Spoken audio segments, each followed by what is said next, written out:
नमस्कारम। आप सभी का बहुत बहुत स्वागत है trading with Ishan Sharma channel पे। आज के इस वीडियो में हम बात करेंगे बेसिक्स ऑफ कैंडल्स के बारे में। सबसे पहले हम ये क्लियर करेंगे कि ये बुल्स और बेयर्स होते क्या हैं। बुल्स एंड बेयर्स का क्या मतलब है। बुल्स का मतलब होता है प्राइस को नीचे से ऊपर की तरफ लेके जाना, ओके। और बेयर्स का मतलब होता है प्राइस को नीचे की तरफ लेके जाना।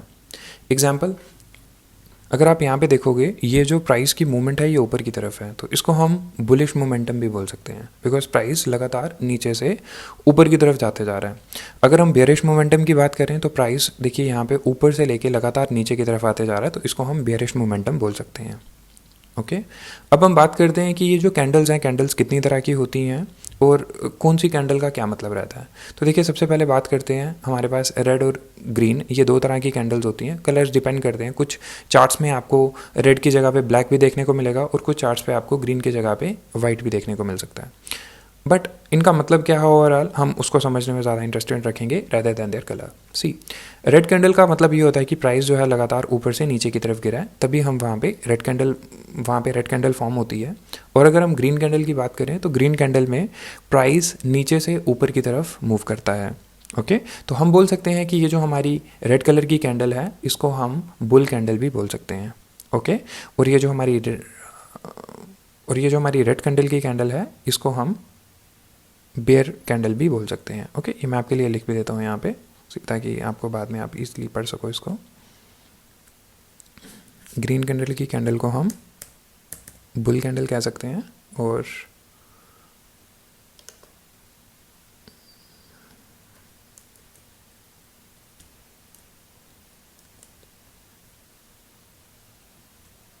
रेड कलर की कैंडल को हम बेयर कैंडल कह सकते हैं, ओके।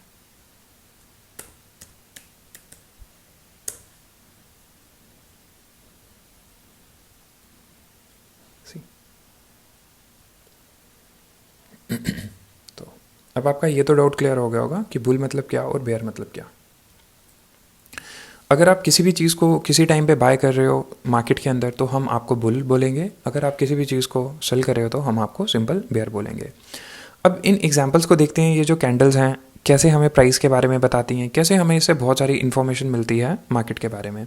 तो हम एज्यूम करते हैं ये डे टाइम फ्रेम की एक कैंडल है। तो डे टाइम फ्रेम का मतलब ये हुआ कि एक पूरे दिन में मार्केट में क्या हुआ ये कैंडल हमें वो बताएगी, ठीक है। जैसे लेट्स से हम इसको सबसे पहले रेड कैंडल को देखते हैं। लेट्स एज्यूम कि एप्पल का जो स्टॉक है वो ओपन होता है 100 रुपीज़ से, ठीक है। मार्केट जब सुबह ओपन होती है तो तब जो एप्पल का स्टॉक ओपनिंग टाइम जो है, मतलब जो उसका ओपनिंग प्राइस है वो 100 रुपीज़ है। अब क्या होता है कि कुछ लोग बोलते हैं कि यार 100 रुपीज़ ठीक है, हम यहाँ पे बाय कर सकते हैं। अब वो क्या करते हैं, इस प्राइस को जब वो इस प्राइस पे बाय करते हैं तो प्राइस ऑटोमेटिकली ऊपर की तरफ मूव करता है, बिकॉज वो लोग बाय कर रहे हैं और आपको पता है बाय करने पे प्राइस ऊपर की तरफ मूव करता है। अब ओपन हुआ था एप्पल का स्टॉक 100 रुपीज़ पे, जब ये ऊपर की तरफ ज़्यादा गया तो लेट से हम बोलते हैं कि 140 रुपीज़ तक ये हाईएस्ट गया, ठीक है। 140 रुपीज़ तक जो थे, ये जो एप्पल का जो स्टॉक था ये 140 रुपीज़ तक गया। बट अचानक से जैसे 140 पे आया तो लोगों ने यहाँ पे बाइंग करना बंद कर दी, ओके। बड़े बड़े इंस्टीट्यूशंस आए या फिर हेज फंड्स वगैरह आए, तो उन्होंने कहा यार 140 तो बहुत एक्सपेंसिव है, कोई नहीं खरीदेगा 140 पे, हम एक काम करते हैं यहाँ से बेचना शुरू करते हैं। तो लोग क्या करते हैं, अब इसके बिकने पे पैसा लगाते हैं। आप इसको ऐसा समझ सकते हो, लोग इसके बिकने पे पैसा लगाते हैं। तो अब लोग बोलते हैं कि यार यहाँ से ये नीचे जाएगा, ठीक है। तो हर कोई यहाँ पे बेचना शुरू कर देता है। तो जब यहाँ पे सेलिंग होना शुरू हो जाती है तो आप देखते हो ये प्राइस जो 140 तक, हाईएस्ट 140 तक गया, यहाँ से प्राइस नीचे ड्रॉप होना शुरू हो जाता है। ये प्राइस यहाँ से नीचे आते जाता है और उसके बाद ये बिल्कुल नीचे तक चले जाता है, कहाँ तक, 50 रुपये तक। मतलब आप समझो 100 रुपीज़ पे एप्पल जो था, एप्पल का स्टॉक ओपन हुआ था, उसके बाद वो 140 तक गया। जब वो 140 तक गया लोगों ने बेचना शुरू किया एंड देन वो 50 रुपये तक आ गया। जैसे ही 50 रुपये तक आया, ये जो लोग थे 140 वाले जिन्होंने 140 पे सेल किया था, उन्होंने यहाँ तक काफ़ी मोटा पैसा कमा लिया होगा। अब जैसे ही 50 रुपये तक आ गया तो अब वो लोग क्या कर रहे हैं, अब वो ये लोग सोच रहे हैं यार 50 रुपये तो बहुत सस्ता है, हम एक काम करते हैं यहाँ पे खरीद लेते हैं। तो अब वो क्या करते हैं, यहाँ पे खरीदना शुरू करते हैं।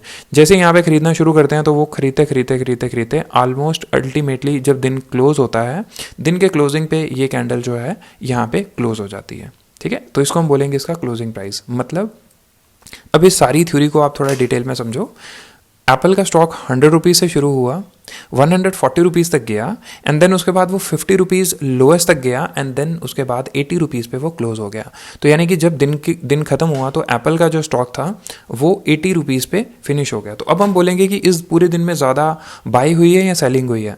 छोटा सेकंड क्लास का बच्चा भी बता सकता है कि यहाँ पे तो ज़्यादा सेलिंग हुई है, पूरा दिन सिर्फ इतनी सी बाइंग हुई थी, देन उसके बाद देखो पूरी सेलिंग ही हुई है, यहाँ तक इनफैक्ट सेलिंग हुई है, फिर लास्ट में फिर थोड़ी सी बाइंग हुई है और तभी यहाँ पे जाके मार्केट जो है क्लोज हुई है, राइट। तो हम यहाँ से भी देख सकते हैं कि विक्स जो है काफ़ी छोटी हैं और बॉडी कैंडल की काफ़ी ज़्यादा बड़ी है, ठीक है। तो ये था हमारे पास बेसिकली कि बेसिक्स ऑफ कैंडल्स होती क्या है। सेम इसी तरीके से अगर हम बुल कैंडल की बात करें तो इसमें भी आपको ग्रीन कैंडल में भी सेम वही स्टोरी देखने को मिलेगी। मार्केट ओपन होती है 70 रुपये से। लेट्स अज्यूम कि एप्पल का ही स्टॉक जो है वो 70 रुपीज़ से स्टार्ट हुआ, ठीक है। कोई एक दिन ऐसा आया, मार्केट सुबह ओपन हुई, एप्पल का स्टॉक 70 रुपीज़ पे था। लोगों ने बोला अरे 70 रुपीज़ का हमें नहीं लगता ये ऊपर जाएगा, हमें लगता है कि हमें यहाँ से और बेचना चाहिए, 70 रुपीज़ शायद थोड़ा सा महंगा है। अब होता क्या है कि प्राइस नीचे जाना शुरू होता है, ठीक है। प्राइस नीचे जाना शुरू होता है क्योंकि यहाँ पे लोग सेलिंग कर रहे हैं, ओके। प्राइस यहाँ से नीचे जाना शुरू होता है और लास्ट जाता है 40 रुपीज़ पे। जैसे ही 40 रुपीज़ पे पहुँचता है, बड़े बड़े इंस्टीट्यूशंस आ जाते हैं मार्केट में, या फिर सारे रिटेलर्स बोलते हैं अरे यार 40 रुपये इतना सस्ता, हम तो अब खरीदेंगे। अब जितने भी लोगों ने यहाँ पे सेल किया था इस पॉइंट पे, वो भी अब 40 रुपये पे आने पे उनकी भी आंखें चमकती हैं और बोलते हैं यार हम भी 40 पे खरीदेंगे। तो वो यहाँ से एग्जिट लेके दोबारा से बाई पोजीशन पे लगाते हैं अपनी, और ये जो प्राइस है लगातार ऊपर जाना शुरू होता है। अब जैसे प्राइस यहाँ से ऊपर जाता है, कुछ लोग आते हैं बोलते हैं यार ये तो प्राइस ऊपर की तरफ जा रहा है, हम एक काम करते हैं हम भी बाय कर लेते हैं क्योंकि प्राइस ऊपर की तरफ जा रहा है, जिसको मैंने आपको शायद कुछ दिन पहले बताया था, ट्रेंड ट्रेडिंग। तो अब लोग यहाँ पे ट्रेंड के साथ में चल रहे हैं कि अरे ऊपर जा रहा है तो ऊपर ही जाता जाएगा, ठीक है। तो लोग यहाँ पे हर पॉइंट पे बाय करते जा रहे हैं, जिसकी वजह से ये जो प्राइस है लगातार ऊपर जाते जा रहा है, ठीक है। अब जैसे ही प्राइस यहाँ तक पहुँचता है, लगभग अपने हाई तक 150 तक, यानी कि 70 से शुरू हुआ था, 150 हाई तक पहुँच गया। अब जैसे ही हाई पे आता है तो जिन लोगों ने यहाँ कहीं पे बाय करा हुआ था वो लोग अच्छा खासा यहाँ से मोटा पैसा कमा के वो बाहर निकल जाते हैं और वो कहते हैं कि यार 150 तो काफ़ी ज़्यादा प्राइस है, अब हमें यहाँ पे सेल करना चाहिए। तो अगेन वो लोग यहाँ पे सेल करते हैं और इस प्राइस को यहाँ तक लेके आ जाते हैं 100 रुपीज़ तक। तो यानी कि एप्पल का जो स्टॉक हुआ था 70 रुपीज़ से शुरू हुआ, 100 रुपीज़ पे वो क्लोज हो जाता है दिन ख़त्म होने तक, ओके। तो ये था एक्चुअल में आपका बेसिक्स ऑफ कैंडल्स, कि कैंडल्स किस तरीके से हमें इन्फॉर्मेशन देती हैं। अब जैसे यहाँ पे आपके सामने देखिए बहुत सारी कैंडल्स ओपन हो रखी हैं, सी। अब ये जो डे टाइम फ्रेम की कैंडल है, डे टाइम फ्रेम का मतलब होता है कि एक दिन की कैंडल, ये जो है ये पूरी एक दिन की कैंडल है। ये जो इतनी बड़ी कैंडल बनी है ना यहाँ पे, ये पूरी एक दिन की कैंडल है। अब अगर हमें देखना है कि इस पूरे एक दिन में क्या हुआ होगा, तो हमें सामने पता चल रहा है कि इस एक दिन में काफ़ी ज़्यादा सेलिंग हुई है। यानी कि यहाँ पे इस टाइम इस मार्केट में कौन एक्टिव था, डेफिनेटली हमारे बेयर एक्टिव्स थे, ठीक है। क्योंकि बेयरिश मोमेंटम था, बेयर एक्टिव थे, तभी मार्केट जो है ये नीचे की तरफ गिरी है। अगर आपको बेयर नहीं समझ में आता आप सेलर भी बोल सकते हो, यहाँ पे सेलर एक्टिव था तभी मार्केट जो है वो नीचे की तरफ गिरी है। अब डे टाइम फ्रेम का क्या मतलब है कि ये एक पूरे दिन का मोमेंटम है। अच्छा, अगर हमने बोलना हो कि इसको अगर हमने देखना हो लेट्स से 1 आवर के टाइम फ्रेम में, कि 1 घंटे के हिसाब से हमें बताओ जी 1 घंटे के हिसाब से क्या हुआ, तो 1 घंटे के हिसाब से देखिए मैंने यहाँ पे आपके लिए मार्क करा है, सी वेट अ मिनट,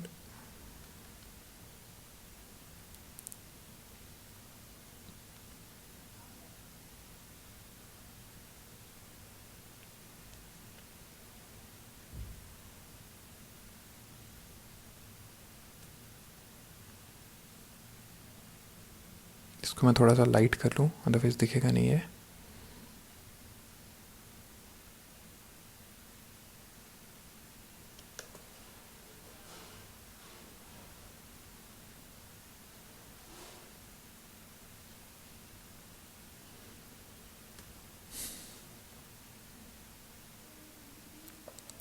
इसका सिंपल सा मैं आपको वैसे भी बता दूं, इसका सिंपल सा ये मतलब रहता है कि डेली टाइम फ्रेम पे अगर वहाँ पे क्या बता रहा है कि मतलब 1 कैंडल बता रहा है, यानी कि पूरी दिन की मोमेंटम बता रहा है। अब एक दिन में कितने घंटे होते हैं, 24 घंटे। ये जो मार्केट है ये 24 आवर चलती है, तो यानी कि डे टाइम फ्रेम पे आपको वहाँ पे 24 कैंडल्स दिखेंगी 1 आवर के टाइम फ्रेम पे, राइट। 1 आवर के टाइम फ्रेम पे आपको 24 कैंडल्स दिखेंगी, क्योंकि 24 कैंडल जो है तभी तो 1 डे की कैंडल बनेगी, राइट। तो जैसे मैं आपको यहाँ दिखाता हूँ,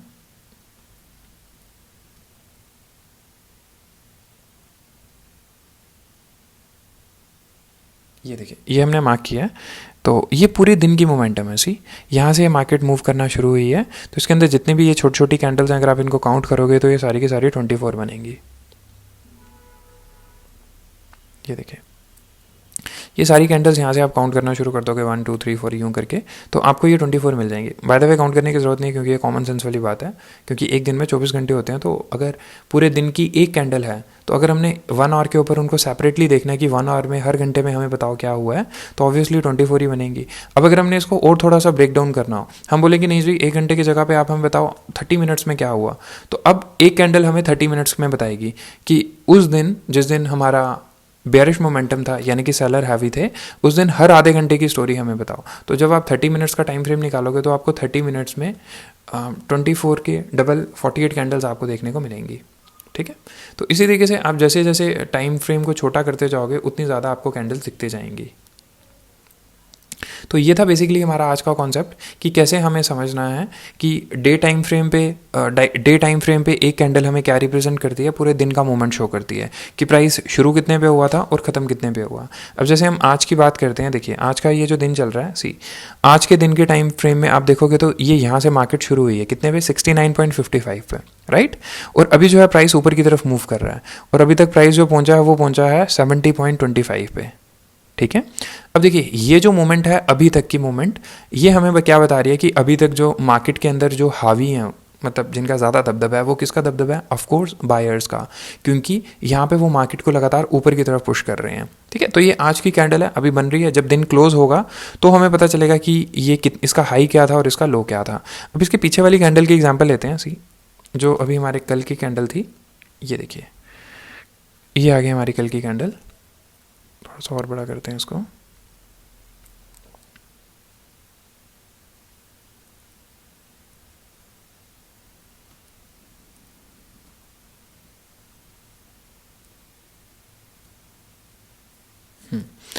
ये हमारी कल की कैंडल है, तो यहाँ पे भी आप देखो क्लियरली आपको दिख रहा है कि यहाँ पे बायर्स हावी थे। मार्केट जो शुरू हुई वो स्टार्ट हुई 67.95 से। ओके, यहाँ पे थोड़ी सेलिंग हुई, मार्केट थोड़ी नीचे तक आई, कहाँ तक आई, 67.70 तक, जिसको हम इसका लो बोलेंगे। एंड देन उसके बाद प्राइस जो है काफ़ी ऊपर तक मूव करा। कहाँ तक मूव करा, ऑलमोस्ट यहाँ तक मूव करा, और ये हो गया कैंडल का हाई। ओके, कितना हाई था, 69.85 तक। एंड देन फिर प्राइस अगेन यहाँ से थोड़ा सा नीचे की तरफ आया, थोड़ी सी यहाँ पे हल्की सेलिंग हुई है, और प्राइस अगेन जो मार्केट जहाँ पे जाके खड़ी हुई है, वो खड़ी हुई है 69.62 पे। तो हम देख सकते हैं कि प्राइस जो था, मार्केट जो कल ओपन हुई थी वो 67.95 पे हुई, और उसके बाद जो इसकी क्लोजिंग थी वो हुई 69.55 पे। ठीक है, तो इस तरीके से हम देखते हैं, इस तरीके से हम कैंडल जो है हमें कंप्लीट इन्फॉर्मेशन देती है कि मार्केट कल कितनी नीचे तक गई थी, कितनी हाई क्या था, उसका लो क्या था, ओपन क्या था, क्लोज क्या था। तो यहाँ पे जितनी भी ये कैंडल हैं, ये हर कैंडल एक दिन के बारे में हमें बता रही है कि उस दिन में क्या मूवमेंट हुई थी। ओके, सेम यहाँ पे देख सकते हैं, यहाँ पे बेयर हावी थे, सॉरी इस वाली में बेयर हावी थे, यहाँ पे अगेन बुल्स हावी थे। तो ये पूरे दिन की मूवमेंट है। यहाँ पे देखिए, यहाँ पे कितनी सारी सेलिंग हुई है। तो मार्केट जो थी ओपन हुई इस पॉइंट पे। ठीक है, मार्केट यहाँ से पहले ऊपर थोड़ी सी बाइंग हुई, बट यहाँ पे फिर अगेन सेलर्स एक्टिव हुए और मार्केट को लगातार नीचे पुश करते गए। कितना पुश कर गए, ऑलमोस्ट यहाँ तक पुश कर गए। जब यहाँ पे पुशिंग इसकी फिनिश हुई, यहाँ पे फिर हल्की बाइंग होकर मार्केट जो ऑलमोस्ट यहाँ पे क्लोज हो गई। ठीक है, तो ये हमारे पास पूरे दिन के टाइम फ्रेम की थी। अगर हम ऐसे ही 1 आवर की कैंडल को एनालाइज करना हो, तो आप उसको भी सेम इसी तरह से करोगे। जैसे ये देखिए, ये हमारे पास पिछले 1 घंटे की कैंडल है, ये अभी जो है एट प्रेजेंट रनिंग में है ये वाली कैंडल। तो हम अगर पिछले और की कैंडल को देखें, तो सेम वो भी हमें यही इन्फॉर्मेशन प्रोवाइड करेगी जो हमें डेली टाइम फ्रेम पे करती है। देखिए, पिछले घंटे पे प्राइस जो था वो शुरू हुआ इस पॉइंट पे 70 पे, and then all the way up यहाँ तक प्राइस जो था, ये इसका हाई बना। ओके, 70.41, एंड देन उसके बाद फिर थोड़ी सी सेलिंग हुई और कैंडल जो थी 1 घंटे की यहाँ पे जाके क्लोज हो गई 70.36 पे। ओके, तो इस तरीके से हम देखते हैं मार्केट का हाई क्या है, लो क्या है, बुल्स एक्टिव हैं या बेयर्स एक्टिव हैं। ओके, तो आई होप आपको आज के इस वीडियो से बहुत कुछ नया सीखने को मिला होगा। जिनको भी बेसिक्स ऑफ कैंडल्स नहीं पता थे, उनके ये बेसिक्स क्लियर हुए होंगे।